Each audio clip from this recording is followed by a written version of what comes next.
क्या आप जानते हैं कि एक शेफ ने $50,000 ठुकराकर अपना करियर बर्बाद कर दिया?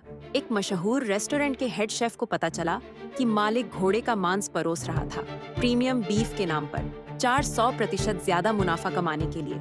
मालिक ने उसे $50,000 की पार्टनरशिप का लालच दिया, चुप रहने के लिए।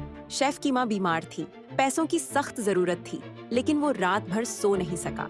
अगली सुबह उसने सबूत इकट्ठे करने शुरू किए, फोटो खींचे, शिपमेंट के दस्तावेज जमा किए, हेल्थ अथॉरिटी को सब कुछ बता दिया, जानते हुए कि उसका करियर खत्म हो जाएगा।